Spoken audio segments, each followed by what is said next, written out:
Okay, are you new to running, but you want to tackle a marathon?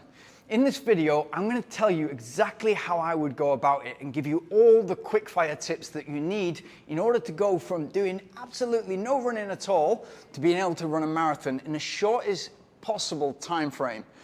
And I can give you this method and have complete confidence in it because it's exactly the method that I used from going from not being able to run for 400 meters without stopping to being able to run 50K uphill in just 8 months.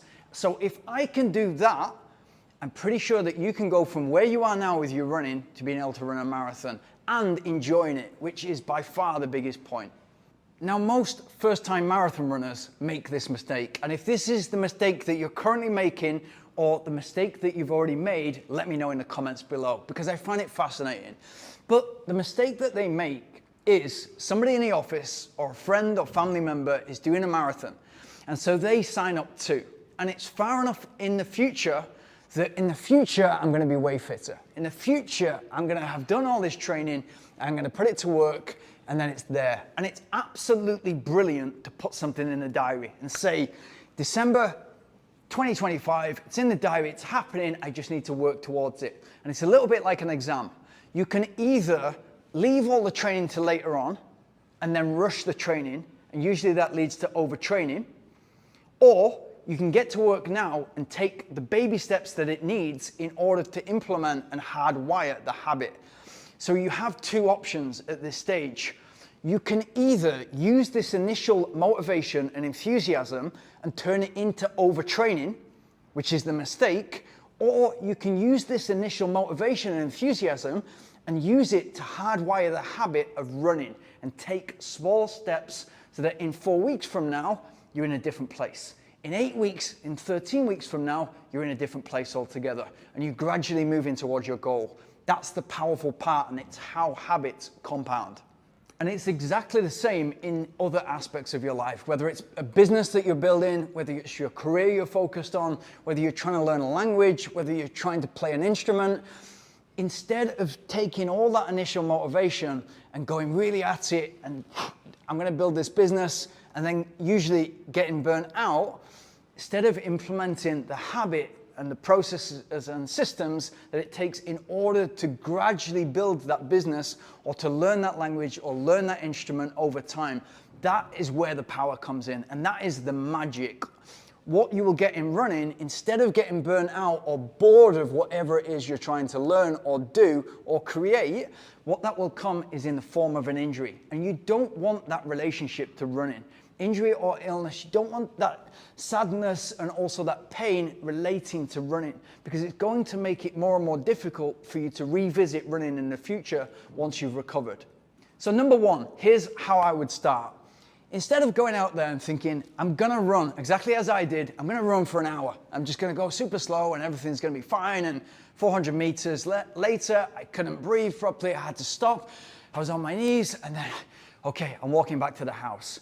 Instead of doing that, just go out there and say 20 minutes. That's all I'm gonna do, 20 minutes. You lay your kit out the night before. It's the first thing you do in the morning, so it's with your best energy. It's a great habit to install first thing in the morning, so nothing in your crazy day, in your work life gets in the way. And then you just do 10 times 1 minute, running as slow as you can with 60 seconds rest in between. So you're just running for 10 minutes and walking for 10 minutes. And because you're breaking it up, much easier, but you're still hardwiring the habit, which is by far the most important part. And what I want you to do in those minutes when you're running is just focus on trying to be the best runner you can. So thinking, how can I efficiently move over the ground? And if you think smooth, light all the time, later will come fast. It's about being efficient over the ground. So bringing your arms up just above chest level, making sure they're not too far away from your body, making sure there's not so much twisting so you're wasting energy, and then thinking that toe, ankle, knee, hip all need aligning and you're landing ideally mid-foot. Perfect. Think about the perfect runner and try to emulate that. So essentially, you're hardwiring the habit whilst you're practicing running. Incredibly powerful. Focus on consistency. So number 2, consistency and discipline is the key. You've already got that discipline if you've turned the motivation into discipline. Now it's the consistency. So how often do you run? For me, I would want you getting out there every single day and having one rest day. And by that, I mean that we're gonna run every other day, do those 10 times 1 minute, every other day. So Monday, Wednesday, Friday, Sunday, and in between, we just go out there and walk. So again, we're hardwiring the habit. And what we want to achieve with that consistency is that 4 days per week then you're running, you're practicing running. So you're becoming a better runner. And you'll get to the point where, okay, I want to move up to 75 seconds running and 45 seconds walking. And that's the progressions that you make forward. But in between, you're still hardwiring the habit, you're still moving forward, and you're still laying your kit out the night before, you're getting up in the morning, you're hydrating, and what you then get from that after the first few weeks or months is running is starting to have a positive effect on your life. Whether it's your physical self, physiologically, it's definitely having an effect. Mentally, it's probably having an effect almost instantaneously because it's making you easier to be around in the workplace.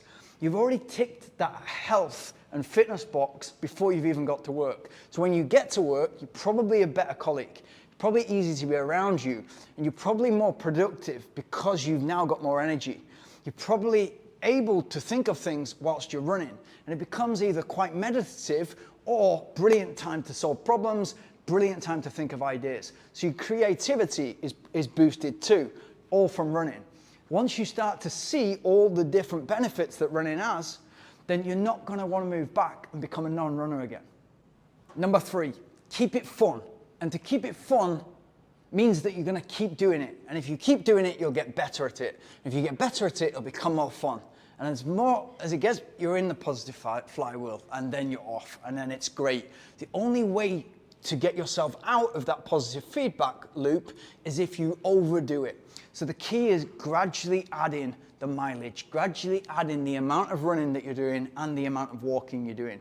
So if you're going out there every day and doing 20 minutes, whether that's 10 minutes walking, 10 minutes running, or 20 minutes walking, brilliant. It's every day. It's a manageable amount and you can do it no matter what your start point is now.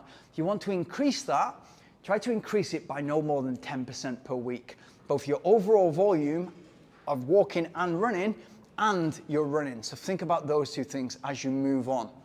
Number 4, if you can add into that a strength session as well, or maybe you're already doing strength and you're implementing running, but if you keep that strength session or add that strength session in there and make it specific to running, so you're building your glute strength, your hamstring strength, your quad strength, and also your lower legs, as well as your core, it's going to assist the rest of your running.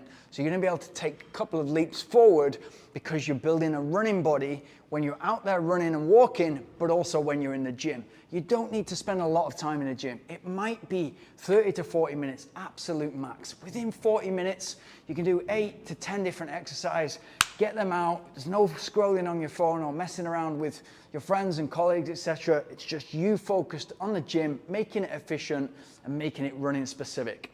Number 5, what you can then do once you get to a point where everything feels comfortable and you're chomping at the bit to move forward is start to add in some structure.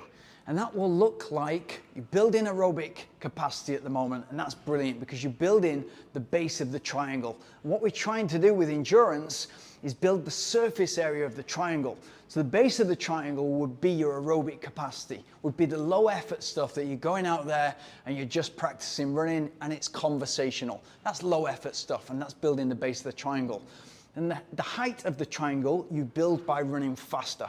And so if you're running faster, it's going to naturally build the height of the triangle, and therefore the surface area will increase as well. So you then build a speed session, and that might initially look like 10 times 30 seconds with a minute rest in between. And you're focused on building the skill of you now running faster, way faster than you currently have been.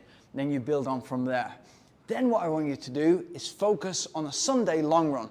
So you're gradually building time, moving slowly over the ground, very comfortably, conversationally, but you're going for longer periods of time. And if that has to be run, walk, so be it. You're out there and you're doing good things for your body, your mind.